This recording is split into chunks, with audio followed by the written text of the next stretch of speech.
Shalom adik-adik, apa kabar semua? Kakak-kakak di sini, apa kabar? Kak Reka? Luar biasa. Kak Gali? Luar biasa. Sudah siap memuji Tuhan?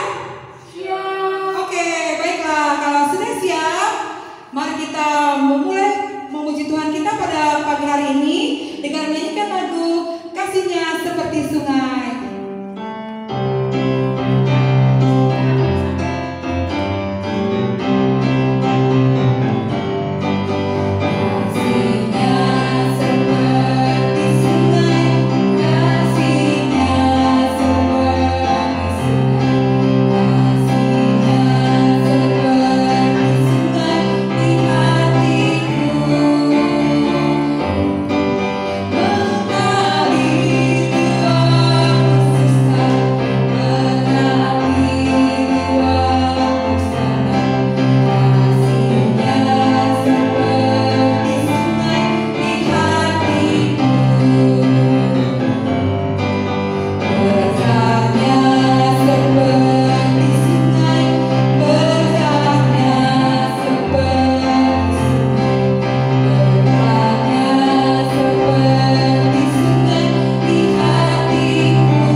Ya adik-adik, kita naikkan doa kita.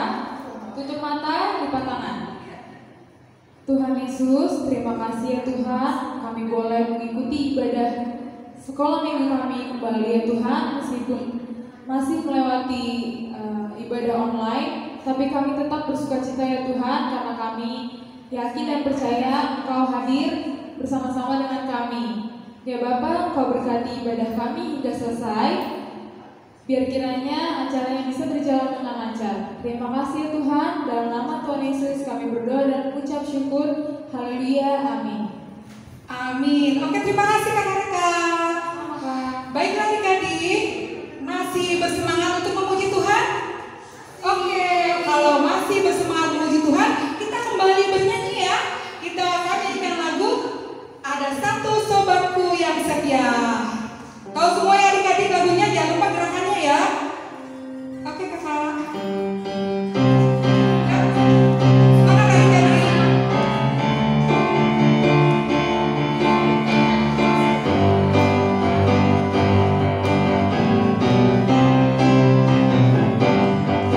Ada satu sobatku yang setia, tak pernah ia tinggalkan diriku. Di waktu aku susah, waktu ku sendirian, Dia selalu menemani diriku. Ada yang tahu adik-adik namanya siapa? Namanya Yesus. Namanya Yesus. Nama Yesus yang menghibur hatiku.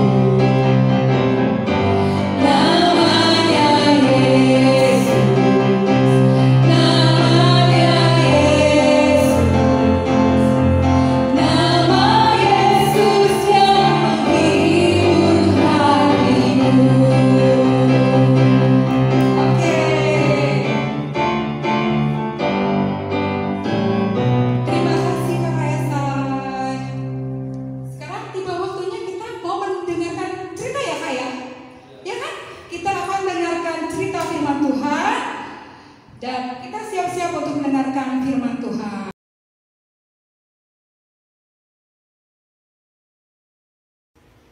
Adik-adik yang terkasih dalam Kristus, sekarang tiba saatnya kita akan belajar firman Tuhan. Namun sebelumnya, mari kita berdoa. Puji syukur terima kasih Tuhan Yesus kalau saat ini Engkau hadirkan kami kembali dalam ibadah sekolah minggu. Meskipun kami beribadah secara online, namun kami percaya Tuhan selalu tetap beserta dengan kami. Dan kini saatnya kami bersama-sama hendak belajar akan firman Tuhan. Urapi setiap kami dengan Roh Kudus-Mu, mampukan kami untuk kami bisa mengerti akan firman Tuhan dan melakukannya dalam kehidupan kami hari lepas hari. Terpujilah Kristus kekal selama-lamanya. Amin. Ya. Oke adik-adik, sekarang kita mau belajar firman Tuhan, dan firman Tuhan kali ini diambil dari Perjanjian Lama. Ya, Perjanjian Lama yaitu dari Rut. Ya, kita buka Alkitab kita, ayo. Ya.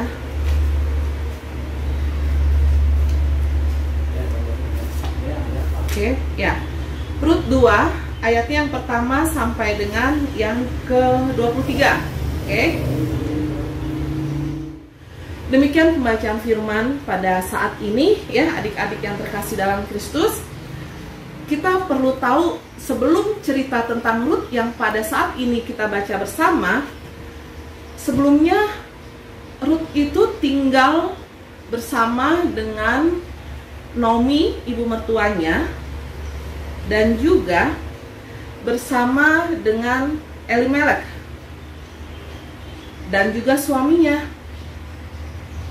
Jadi latar belakang dari cerita ini adalah adanya kelaparan yang sangat hebat di Israel yang menyebabkan sebuah keluarga, yaitu keluarga Elimelek bersama istrinya yang bernama Naomi dan dua anaknya laki-laki pergi mengungsi dari Israel, berangkat dari Bethlehem ke tanah Moab. Adanya kelaparan yang sangat hebat di tanah Israel, maka Elimelek bersama istrinya, yaitu Naomi, juga kedua anaknya laki-laki pergi ke daerah Moab.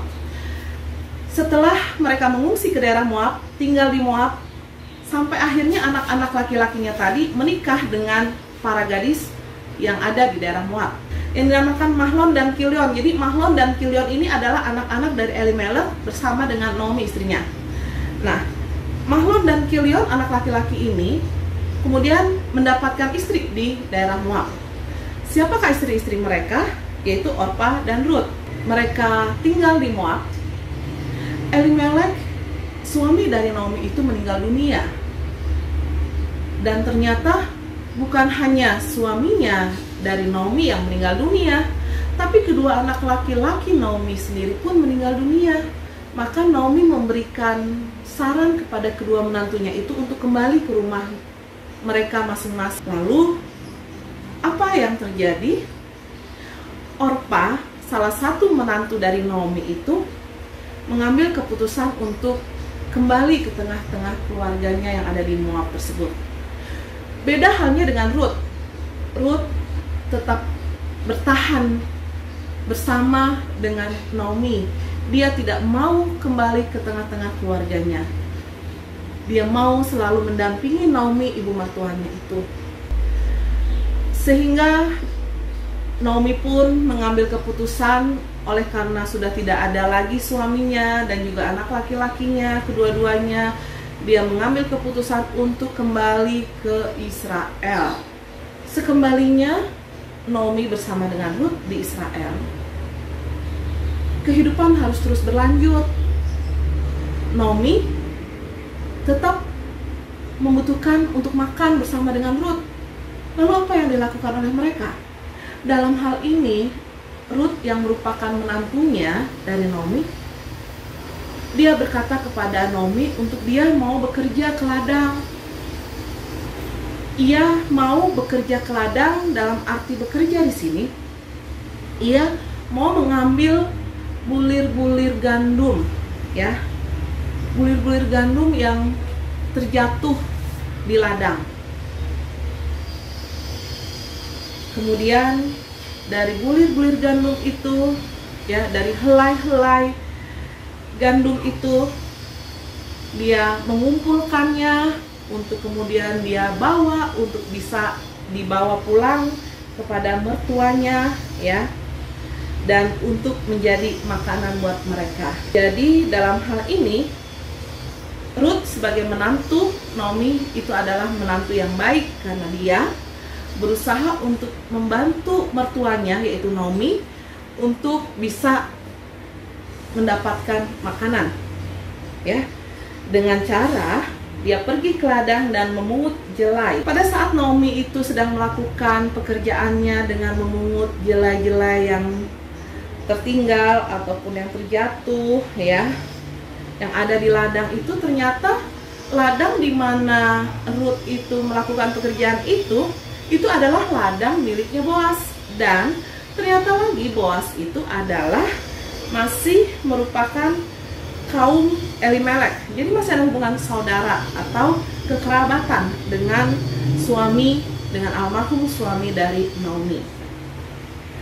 Pada saat itu Boas datang ke ladang dan kemudian dia menyapa para pekerjanya.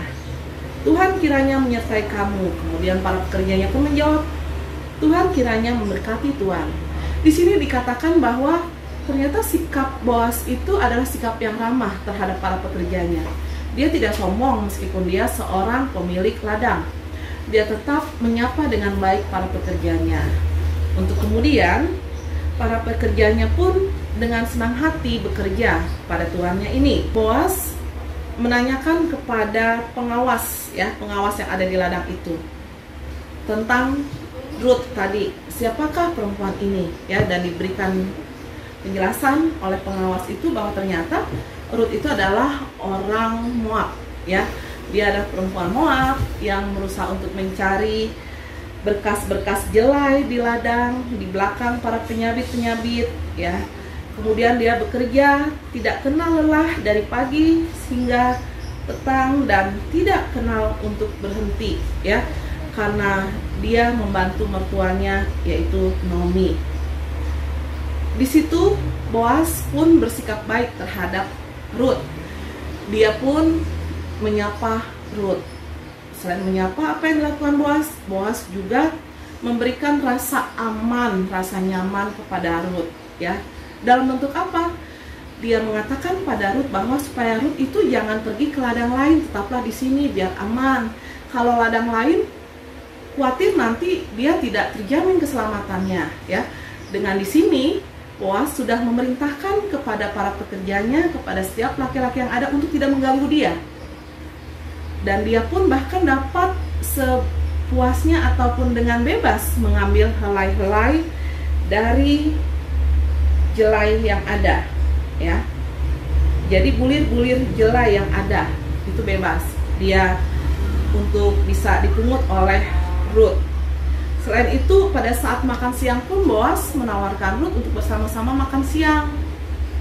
Bahkan menawarkan kalau mau minum, kalau merasa haus, ambil di tempayan-tempayan yang sudah memang tersedia. Bahkan selain itu, para pengerjanya pun Boas memerintahkan untuk dengan sengaja mencabut dari beberapa jelai tadi dan meletakkannya, membiarkannya terjatuh supaya bisa diambil oleh Ruth tadi. Bisa dibayangkan, pasti akan banyak bulir-bulir yang diperoleh, yang didapat oleh Ruth. Dan sampai akhirnya ia pulang kembali ke rumah mertuanya, berjumpa dengan mertuanya, dan disitulah mertuanya bertanya di ladang mana dia bekerja. Dan Ruth pun menceritakan apa yang dialaminya kepada mertuanya. Disitulah Naomi menyampaikan kepada Ruth bahwa ternyata Boas itu masih merupakan sanak keluarga mereka. Dalam hal ini apa yang akan kita ambil dari perenungan kita pada saat ini, ya? Ternyata Tuhan itu tetap menolong Naomi dan juga Ruth menantunya. Melalui siapa? Melalui pertolongan Boas kepada Naomi dan juga Ruth. Tuhan tidak meninggalkan mereka begitu saja. Ruth yang tadinya adalah orang Moab, yang merupakan bangsa yang tidak mengenal Allah, bangsa yang menyembah berhala dan merupakan musuh bagi bangsa Israel, dia pergi masuk ke dalam keluarga Elimelech, ke dalam keluarga mertuanya yaitu Naomi, sehingga dia bisa mengenal Allah yang Maha Kuasa. Kemudian dia bisa bersama-sama dengan keluarga tersebut, bahkan meskipun ditinggal mati oleh suaminya dan juga oleh bapak mertuanya, dia tetap setia dengan ibu mertuanya, tidak kembali ke rumah keluarganya, orang tuanya di tanah Moab, tapi justru meninggalkan Moab untuk kembali pulang ke Mesir. Padahal Mesir itu bukan daerahnya, asalnya Ruth tersebut, ya, tapi dia mau ikut serta dengan Naomi. Disitulah pertolongan Tuhan menjadi nyata buat orang-orang yang baik seperti halnya Naomi tadi. Jadi adik-adik, ya, yang perlu kita ingat adalah di dalam menolong sesama yang membutuhkan itu tidak selalu harus berbentuk materi ataupun uang. Seperti halnya Boas tadi. Boas membantu Ruth dalam hal ini tidak berarti dia memberi dia uang, memberi Ruth uang, memberi Ruth materi, tidak, ya. Jadi apa yang dilakukan Boas yaitu menjadikan Ruth memiliki rasa aman, nyaman, ya. Dia Boas dalam hal ini bijaksana. Bagaimana dengan kita adik-adik, ya? Kita juga harus berbagi kepada sesama kita yang membutuhkan, kepada teman-teman kita yang membutuhkan pertolongan kita. Kalau kita membantu teman, bukan berarti kita harus memberikannya uang, memberikannya harta benda, bukan. Tapi dengan kita bersikap baik kepada dia, terus memberikan rasa aman, itu juga kita sudah bersikap baik terhadap sesama. Jadi itulah yang harus kita selalu ingat, untuk selalu berbuat baik kepada sesama, karena Tuhan juga berbuat baik kepada kita. Jadi bersikaplah kita untuk selalu baik kepada siapapun yang ada di sekitar kita. Jangan jemu-jemu untuk berbuat baik, karena kebaikan itu adalah memang suatu hal yang memang harus kita lakukan sebagai seorang Kristen dimanapun kita berada. Ingat ya, kebaikan yang kita lakukan itu bukan hanya melulu berkaitan dengan uang dan harta, tapi kita mau berbagi, misalnya kita punya makanan, kita bagi kepada teman kita yang saat itu tidak bawa makanan pun, itu sudah merupakan kebaikan. Terus teman kita yang lagi bersedih, kita hibur dia, kita rangkul dia, kita jadi teman curhatnya dia, itu pun juga sudah merupakan kebaikan. Kita misalkan ada orang yang jahatin teman kita, terus kita bela dia untuk kita memberikan rasa nyaman, itu juga hal yang berbuat baik kepada sesama kita. Jadi banyak hal bisa kita lakukan untuk melakukan kebaikan buat teman-teman kita dimanapun kita berada. Yuk kita bersatu dalam doa. Bapa di surga, terima kasih kalau melalui kisah Ruth yang bertemu dengan Boas, Engkau mengingatkan kepada kami anak-anak-Mu untuk selalu berbuat baik kepada sesama kami melalui apa yang bisa kami lakukan. Tuhan Yesus, kami mau menjadi anak-anak yang baik, kami mau menyenangkan hati-Mu Tuhan. Pakai kami Tuhan seturut dengan kehendak Tuhan, karena Tuhan sudah baik terlebih dahulu kepada kami juga mau berbuat baik kepada orang lain. Terima kasih Tuhan, dan tolong kami Tuhan dimanapun kami ada, kiranya kami senantiasa dapat menghadirkan kebaikan buat sesama. Terpujilah Kristus kekal selama-lamanya. Amin.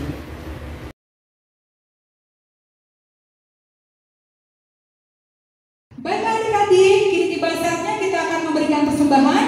Adik-adik sudah menyiapkannya?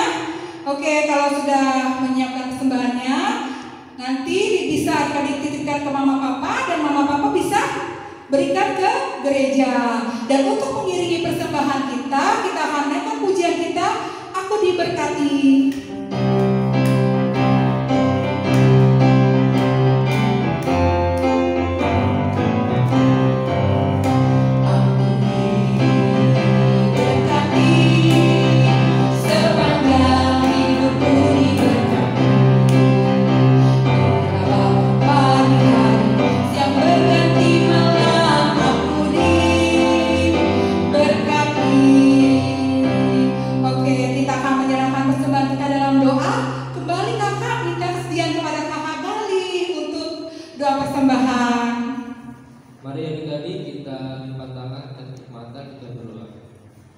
Syukur atas karunia Tuhan, kami adik-adik sekolah minggu di sekolah minggu, kami telah menyerahkan persembahan kami ya Tuhan. Kiranya persembahan kami ya Tuhan berguna untuk gereja-Mu ini ya Tuhan, untuk pelayanan saja ya Tuhan. Berkati kami dimanapun kami berada ya Tuhan, kesehatan kami juga ya Tuhan. Terima kasih Tuhan, haleluya, amin.